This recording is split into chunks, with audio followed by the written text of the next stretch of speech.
nyambung. Mataram kuno itu dipindahkan karena terlalu banyak bencana alam. Dipindahkan. Ada yang tahu pindah kemana? Ke Jawa Timur, pintar. Ke Jawa Timur. Siapa yang memindahkan? Empu Sindok, pintar. Satu orang nyambung, terima kasih. Nah, Empu Sindok ini nama raja ya, Raja Mataram kuno yang terakhir. Dia merasa Mataram kuno terlalu merugi karena selain ada bencana gunung meletus, yaitu Gunung Merapi ya di Jogja. Makanya sampai sekarang Gunung Merapi itu masih aktif. Nah, Empu Sindok memindahkan kerajaannya ke Jawa Timur. Tapi dia mau sekalian ganti nama. Jadi namanya diganti menjadi Kerajaan Medang. Ada yang bilang Kerajaan Medang, ada yang bilang Medang Kamulian, ada yang bilang Kahuripan, sama saja. Sama aja ya. Ini jadi kerajaan nomor 8. Raja pertamanya adalah atau pendirinya Empu Sindok, gitu ya. Setelah kan dipindahkan ke Jawa Timur, Empu Sindok benar-benar ganti semuanya, ganti nama rajanya. Jadi Empu Sindok diganti gelarnya, ganti dinastinya, ganti juga kerajaannya. Dia mendirikan kerajaan baru. Siapa raja yang paling terkenal? Raja yang paling terkenal ada 2 ya, yaitu Dharmawangsa sama satu lagi Airlangga. Airlangga ini adalah sosok yang paling diagung-agungkan atau dipuja sama para perempuan ya ceritanya gitu ya. Kenapa? Karena diceritakan dalam kitab Arjuna Wiwaha, Airlangga itu sebagai sosok yang setia, tampan, pokoknya hampir gak ada cacatnya gitu lah ya. Hampir gak ada cacatnya. Akhirnya hari ini jadi nama universitas ya, salah satu universitas di Jawa Timur. Ada Universitas Airlangga. Tapi dia punya kelemahan atau kekurangan, yaitu dia tidak punya anak laki-laki. Anaknya perempuan. Tapi tidak semua perempuan itu mau seperti Ratu Sima memegang amanah tahta. Anaknya Airlangga, satu-satunya anak perempuan itu memilih menjadi amanah. Jadi dia lepas semua kekayaan bapaknya, dia naik ke atas gunung bertapa dan udah nggak tahu lagi gimana nasibnya. Airlangga akhirnya bingung, gimana nih? Siapa yang mau meneruskan kerajaan Medang? Akhirnya dia ambil anak selir. Kebetulan anak selirnya itu 2, selir A sama selir B, maksudnya gitu ya. Akhirnya Airlangga membagi kerajaan Medang sama rata sama rasa. Siapa yang membagi adalah paranormal paling sakti setanah Jawa. Namanya Empu Baradah. Kalau kalian pernah dengar, ada cerita Calon Arang, seorang penyihir yang suka makan perjaka, kemudian dikalahkan Empu Baradah. Nah ini ceritanya, diambil dari sejarah kerajaan Medang. Intinya Airlangga membagi 2 kerajaannya. Kenapa harus dibagi? Kenapa harus dibagi?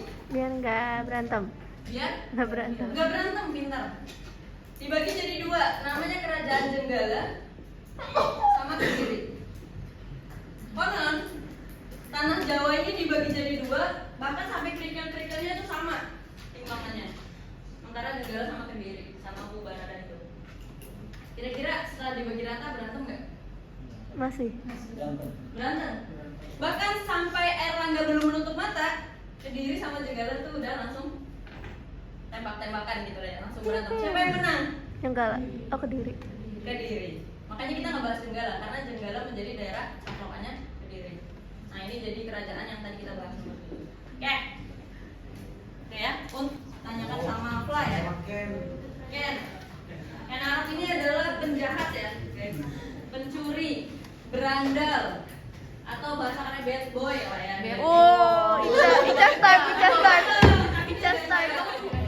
ganteng lagi. Wetet. Oke. Nah, si Ken Arok, walaupun dia suka mencuri, suka merampok, suka begal orang gitu kan, tapi dia punya kelebihan. Dia suka beribadah. Masya Allah. Kan bad boys dan bidangkan. Bad boys tapi beribadah.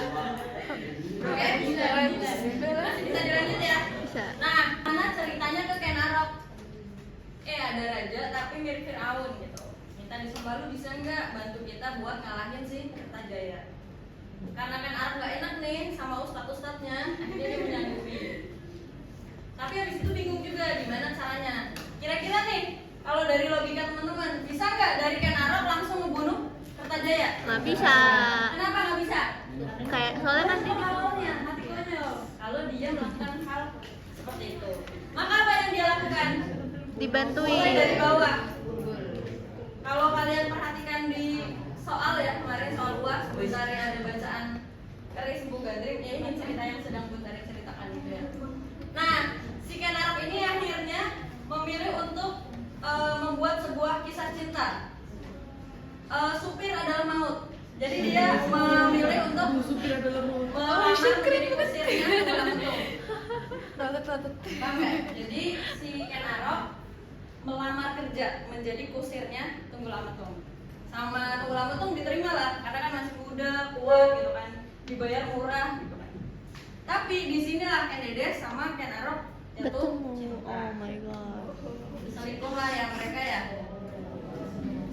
Padahal posisinya Ken Dedes lagi hamil. Ini emang kisahnya epic banget ya. Makanya Buntari pengen ceritakan ke kalian. Singkat cerita, Ken Arok membunuh Tenggelam Mentung dan menikahi Ken Dedes. Ya. Setelah itu Ken Arok nggak mau pakai nama Tumapel lagi, dia ganti namanya jadi Singosari. Singosari. Terus dia membunuh Kertajaya. Naiklah dia menjadi raja Singosari. Ya. Paham ya? Kenapa si Ken Arok kemudian bisa menjadi seorang raja? Kalau kalian perhatikan kemarin di soal, nih Bu tadi ceritakan lagi sedikit ya. Tadi kan Ibu bilang Ken Dedes lagi hamil. Berarti anaknya siapa? Tenggelam Mentung. Tumbuhlah dewasa, namanya Anusapati.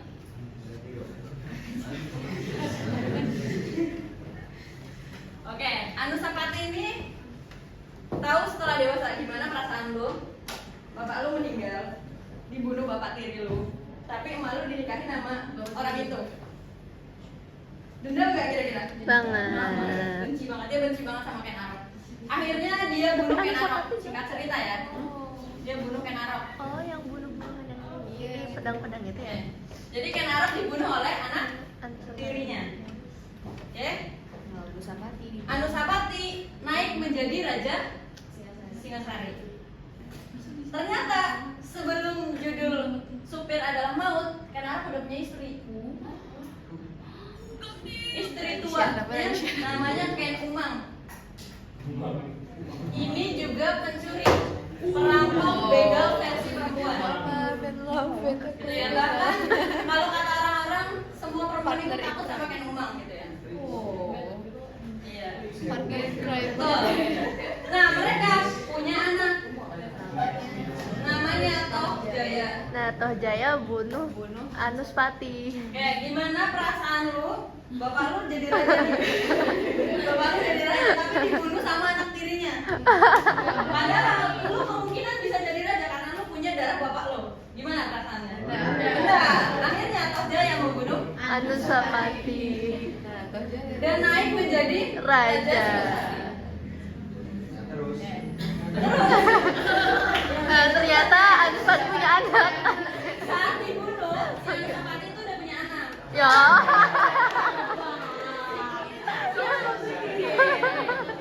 Namanya Ranggauni. Singkat cerita Ranggauni membunuh Raja Tong Jaya. Tong Jaya punya anak. Oh enggak. Berarti Ranggauninya ini siapanya Ken Arok? Cucu. Cucu tiri. Cucu tiri ya. Jadi Toh Jaya dibunuh oleh apa tuh berarti? Ya gitulah ya. Ranggauni naik menjadi raja. Nah si Ranggauni ini nggak jelas meninggalnya kenapa. Masih simpang siur. Ada yang bilang diracun. Ada yang bilang dia dibunuh pengawal. Intinya dia mati di dalam istana atas dasar pengkhianatan. Nah anaknya namanya Kertanegara. Ini satu-satunya Raja Singosari yang tidak memikirkan masalah kudeta-kudeta. Tapi dia mulai mikirin gimana caranya memperbesar nama Singosari. Dan ini luar biasa, setelah masanya Kertajaya, Singosari jadi kerajaan terbesar,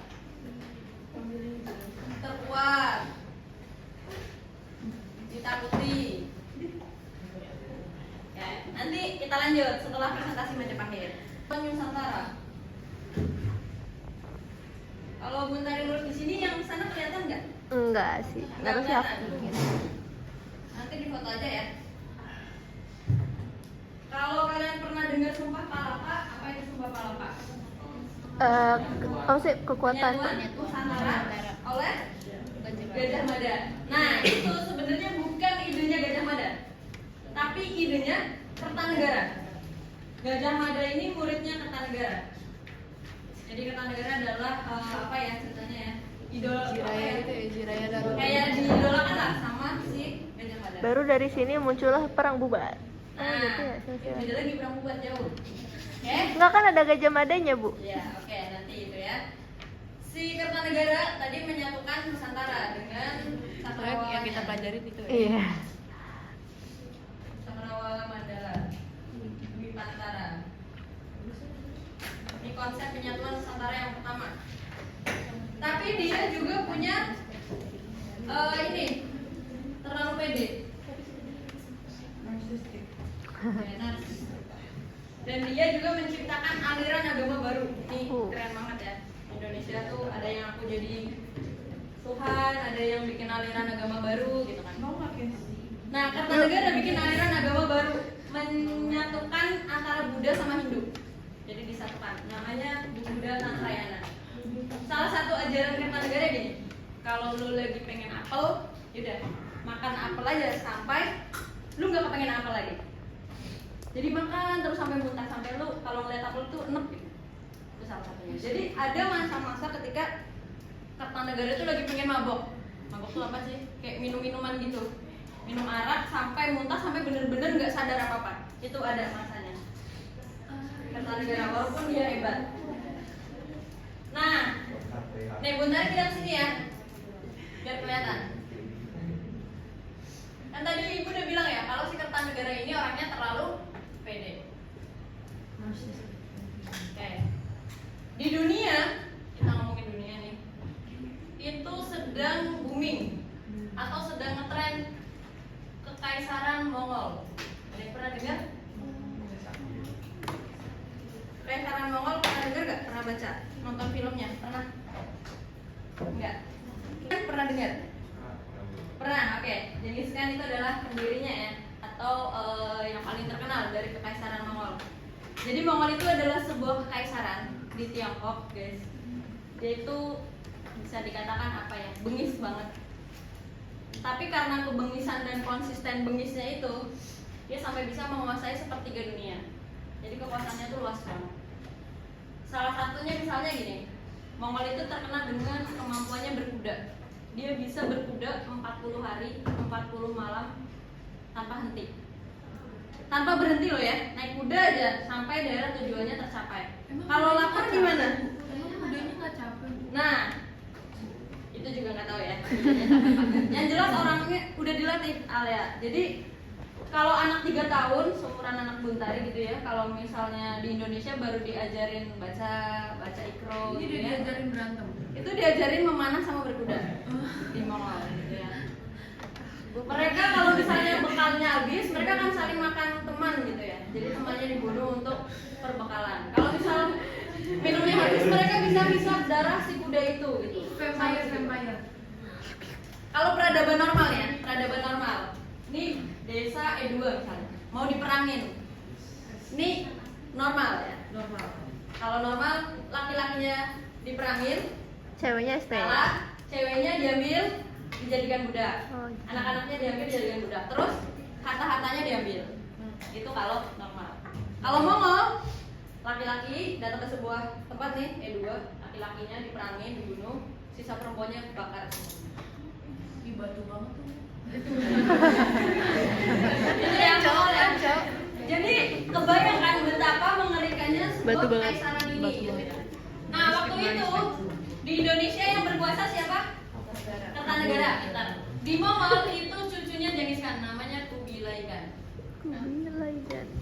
Kubilai Oh, Khan. Lai Nah Khan. Kubilai Khan ini dengar, oh di Jawa ada sebuah kerajaan namanya Singosari dengan rajanya namanya Kertanegara. Akhirnya dia mengirim utusan mengirim utusan, mengirim orang. Kira-kira buat apa?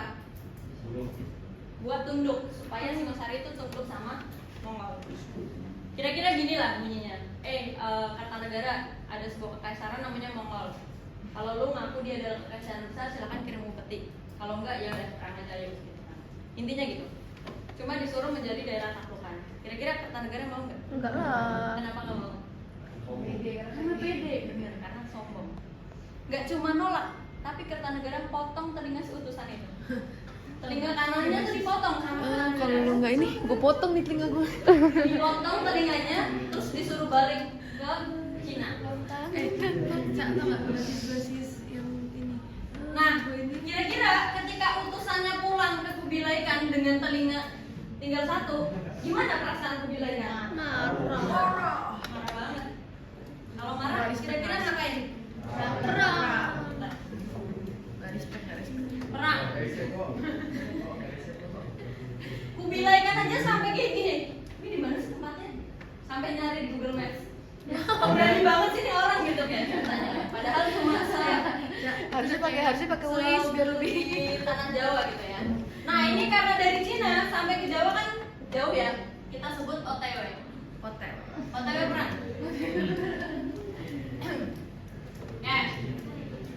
Si Kertanegara ini tadi sudah ibu bilang bahwa dia ada masanya mabuk-mabukan sampai tidak sadarkan diri. Nah, ini dimanfaatkan oleh seseorang namanya Jayakatwang. Siapa nih Jayakatwang? Keturunannya Kertajaya. Yang sangat dendam dengan keturunannya. Pokoknya orang-orang Singosari, dia sangat dendam. Udah habis ya, Ibu? Oke. Akhirnya inti cerita pas Kertanegara sedang mabok-mabokan, Jayakatwang membuat huru-hara di pelabuhan. Sampai akhirnya semua pasukan ditaruh di sana, akhirnya dia serang istana. Sampai akhirnya Kertanegara mati di tangan Jayakatwang. Semua keluarga kerajaan dibunuh sama Jayakatwang, kecuali satu. Ada yang tahu siapa? Menantunya. Jadi di Pararaton tuh diceritakan menantunya namanya Raden Wijaya. Kalau kalian ingat nama ini, pasti kalian udah nebak alur cerita. Nah, si Raden Wijaya ini menantunya Kertanegara. Pas mau dibunuh, kira-kira udah segini nih pedangnya, udah di ujung leher. Kata si siapa? Raden Wijaya malah ketawa. Ngapain lu bunuh gue, orang kita punya musuh yang sama? Gue juga benci banget sama mertua gue gitu kan. Udah mah gila hormat gitu kan. Jadi intinya dia jelek-jelekan mertuanya. Apa untungnya lu bunuh gue? Gue sebenarnya udah merencanakan kudeta, tapi belum aja tepat waktunya. Nyari waktu yang tepat. Kita punya musuh yang sama. Kata si Raden Wijaya. Akhirnya Jayakatwang agak ribut tuh mau bunuh. Terus Jayakatwang bilang, apa untungnya kalau gue nggak bunuh lo? Untung lah. Pertama, gue ganteng. Kedua, gue adalah seorang kesatria yang bisa perang. Kalau gue jadi bawahan lo, gue bisa memperkuat kerajaan lo. Terus Jayakatwang mikir, bener juga ya, gue kan kurangan orang nih. Nggak semua orang hebat harus dibuang. Akhirnya Raden Wijaya nggak jadi dibunuh, tapi dijadikan bawahan Jayakatwang. Dijadikan disuruh kerja di pelabuhan, dikasih sebidang tanah di hutan karet. Oke, udah ya. Baru 5 hari nih Jayakatwang jadi raja. Intinya ya, jadi raja Singosari. Oke, Mongol datang nyampe ke tanah Jawa.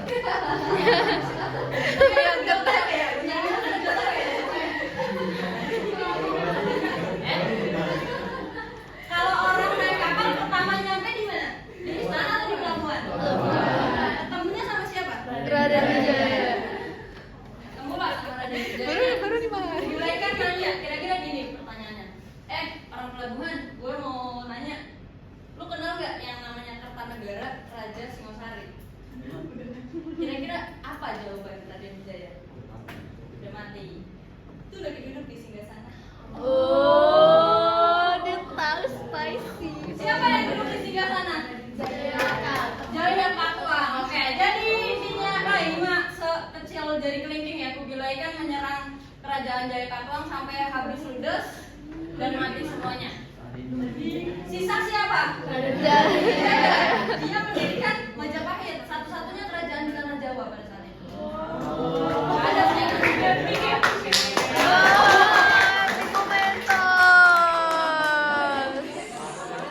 Epic momentum. Ada pertanyaan. Mereka tidak ingat bahwa suatu hari nanti mereka akan mati. Dan harus ada orang yang bisa seperti mereka. Mereka tidak memikirkan itu. Hayam Wuruk gak kelatih anaknya, Gajah Mada gak kelatih muridnya buat sehebat dia. Akhirnya, ketika semua orang bergantung pada Hayam Wuruk sama Gajah Mada, mereka berdua meninggal. Ya udah, siapa nih penerusnya? Gak ada yang bisa sehebat mereka, karena gak dilatih. Itulah pentingnya sebuah regenerasi. Ya misalnya nih kalian di sebuah organisasi misalnya, MPK, OSIS, silat gitu, paskib. Apakah regenerasi itu penting? Penting banget. Kenapa penting? Kenapa kalian harus menularkan ilmunya ke adik-adik kalian kalau nanti udah punya di kelas? Karena suatu hari nanti kalian akan pindah dari 77 ini gitu. Lulus, sama seperti Gajah Mada, suatu hari nanti akan pindah alam gitu. Jadi harus diteruskan. Makanya ketika nanti kalian punya ilmu yang banyak, tularin ke anak kalian, tularin ke orang yang kalian percaya. Supaya apa? Tidak kejadian kayak Majapahit gitu. Besar tapi hancur gara-gara satu kesalahan, yaitu lupa regenerasi.